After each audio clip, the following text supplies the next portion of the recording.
Welcome back, guys. So I thought I'd make a quick video, just basically comparing the Bambu A1 to the lovely Bambu X1 Carbon. Now, I don't know if you guys have watched my previous video. I actually purchased this. Now, ignore the mess. It's an absolute shit show at the moment. I'm in the process of printing some storage containers. My previous video basically just went over whether or not the A1 was worth it, and I honestly give the A1 an absolute thumbs up. Now, when comparing between the A1 and the X1 Carbon, I mean, obviously there's a lot of videos online that basically run through the differences between the printers. But in all honesty, I mean, for a bed slinger, the A1 is actually an amazing contender. I have printed a whole heap of stuff on the A1 and obviously on the X1 as well. And to be completely fair, the A1 it's well above its weight class, honestly. In terms of like print quality, it's really not that much different. Given the fact that it is running a 0.4mm nozzle, just as the X1 Carbon is, you're getting the same detail in terms of print quality. Now, what my concern was initially was because it's a bed slinger moving backwards and forwards, there might be layer issues with the print, but to be completely frank, I haven't even really noticed any issues. As a matter of fact, I'm actually seeing more issues with my X1 Carbon in terms of like layer shift and noticeable layer lines. Look, they both compare. They're comparable with one another in terms of general print quality. I mean, for the general hobbyist, the A1's going to perform amazingly. Now, with the X1 Carbon, obviously you've got the enclosure. The enclosure gives you, the warm chamber if you're printing difficult filaments like ABS, as example. But if you're just printing PLA and PETG, I would just be going for the Bambu A1. Now, with the AMS Lite, in Australia, you'd find it for just under $800 brand new. Now, if you're shop savvy, you will pick up a deal on eBay. eBay will often have like a 10 to 20% discount coupon. Just go for that. Just go for the A1. If you can get up to 20% off the Bambu A1 and brings it down to like $600 to $700 with the combo, so with the AMS Lite, that's an absolute steal in my books. Honest to God, I mean, the A1 is an absolute amazing contender.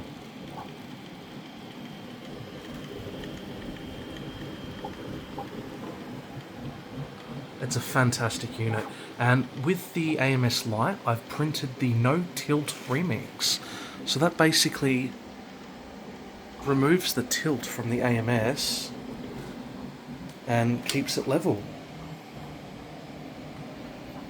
Fantastic little print that I did. Absolutely amazing. But yeah, overall, look, the A1's amazing. There's not much to say.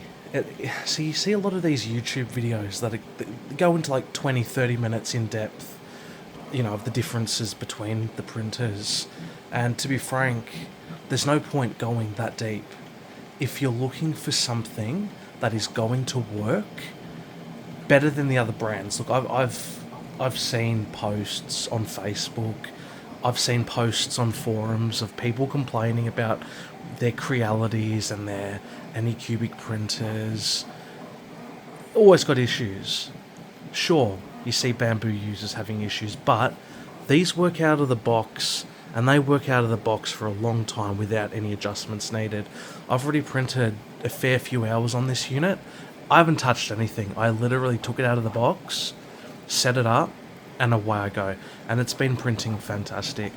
The only thing that I might have noticed was a blockage in the nozzle, but it is so easy to take the nozzle out on the A1.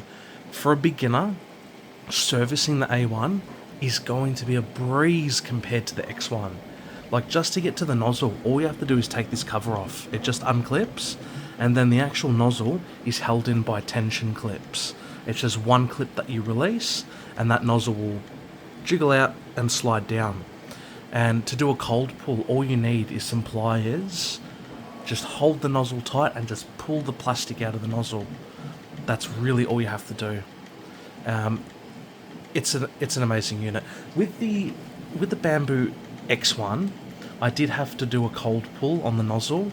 It's a little bit more involved. You do have to unscrew the nozzle, and you have to unplug the nozzle, because it's a complete assembly, and for some people that might be a little bit too much maintenance. I love my X1. The X1 is amazing.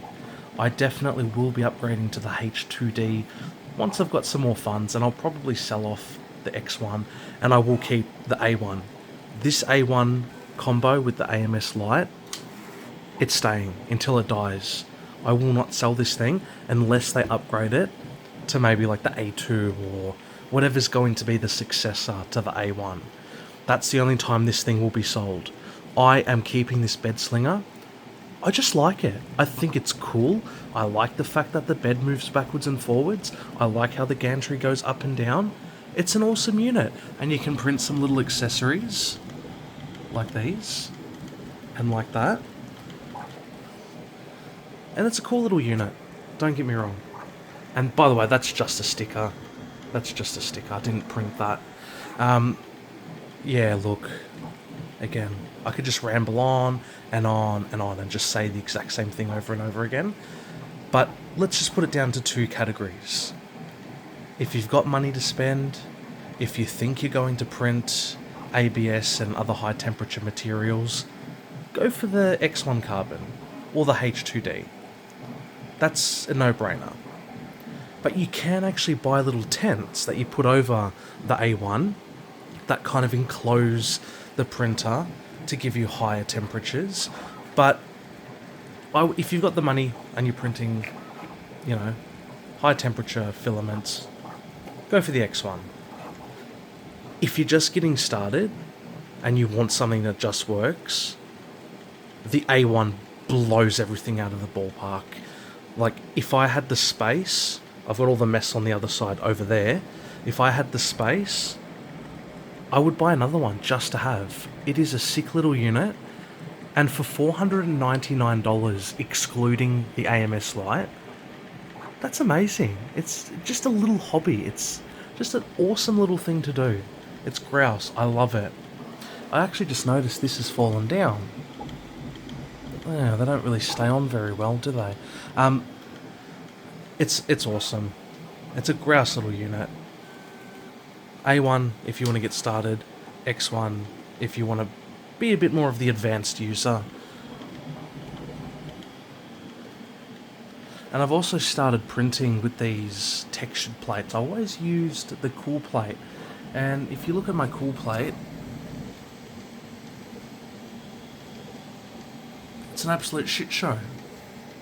Now, mind you, this is actually a brand new sticker, well, the cool plate sticker, that I put on the plate literally 3 prints ago, and it's already stuffed. The cool plate is horrible. I bought this textured plate from AliExpress for like $10. It's amazing. Like, it's the best. It just works. This printer, this printer did come with a textured plate.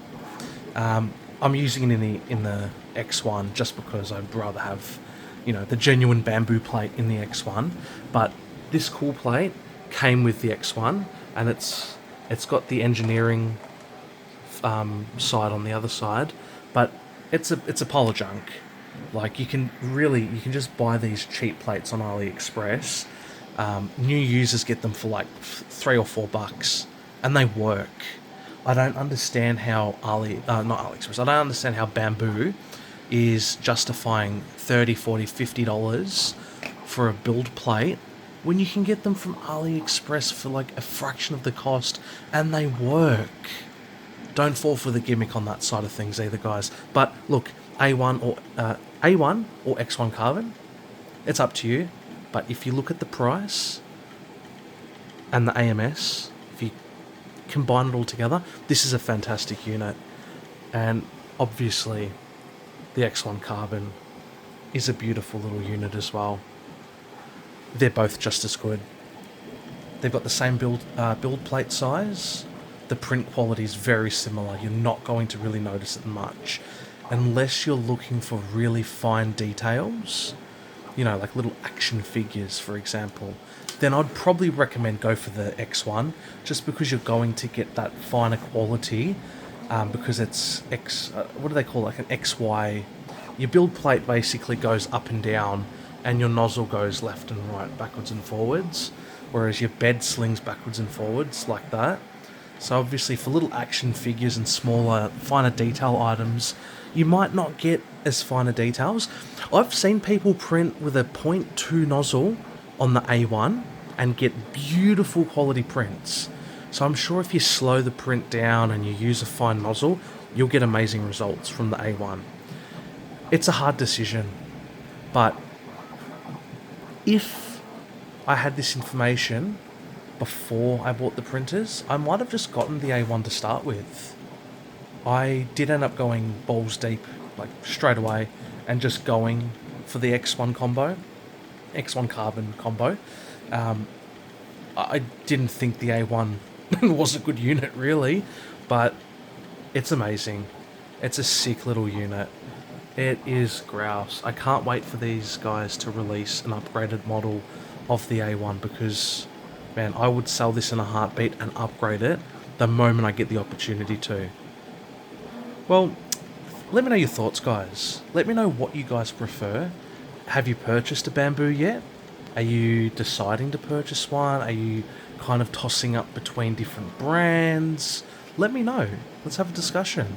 I think you guys will be happy with the A1. Honestly, it's an amazing unit, and I paid for this myself out of my own money. Look, I sound like a fanboy. Don't get me wrong. It's like I've said in my other video. It's kind of like the Apple iPhones of the 3D printer world. Bambu's amazing. Their customer service is surprisingly fairly good. I've had a couple of items that I needed for warranty for the X1, and I had the parts within 2 weeks. That was, providing them with all of the information regarding what the fault was, and they shipped out the replacement part, no problems. So in terms of warranty, they're amazing, and I didn't have to pay for it. They covered shipping, they covered the part, as you would expect for an item that's still under warranty. So I'm very happy, to say the least. And if you run into any problems, I'm sure you'll get really good assistance. But look, A1, if you want a good deal and you want to get started, because these things hold their value. If you get started with the A1 and then decide, you know what, I want to go for the H2D, get the A1, test around, put your toes in the water, see how you like it. If you like it, sell it on Facebook Marketplace, go buy your H2D or your X1. But just dabble your toes a little bit. If you want to start, get the A1. You'll be absolutely happy. You can get everything cheap. It's easy to maintain, easy to set up, easy to use, and you'll absolutely love it. You don't need the AMS light if you're not going to do multicolored prints. I was stupid enough and got the AMS light with my printer. I honestly don't use it often enough. I'm doing single color prints. 99% of my prints are single color. There's no point. For the extra couple of $100 you save, just get the stock standard printer, because all these different filaments that you can buy, all these different colors, multicolors, single colors, silk colors, tricolors, dual colors, more often than not, you don't need the AMS light. Just get the unit by itself if you want to save an extra couple of $100. Test the waters, then sell it and upgrade if you need. It's a great unit. Again, let's have a discussion in the comments below. Just let me know, what brands were you tossing up between? Were you tossing up between the A1 or the X1 Carbon? Let me know. Hopefully this video helps to somewhat sway your opinion a little bit more. I know it's not the best review videos, but it's not really a review. It's just hearing from somebody that has used both, somebody that's printing with them both. I mean, it's just one of those things, I suppose. Give it a try. They hold their value quite well. Alright, well, that's it. Hopefully you guys, like and subscribe. I'll make some more videos. Maybe a teardown, maybe a breakdown, maybe some repair videos on how to actually, maintain this thing. It's a great little unit. Definitely recommend the A1 and the X1 Carbon. Kind of excited to get the H2D, so maybe in the future I'll make a video on the H2D once I've got that in my hands. Alright guys, enjoy, stay safe, and take care.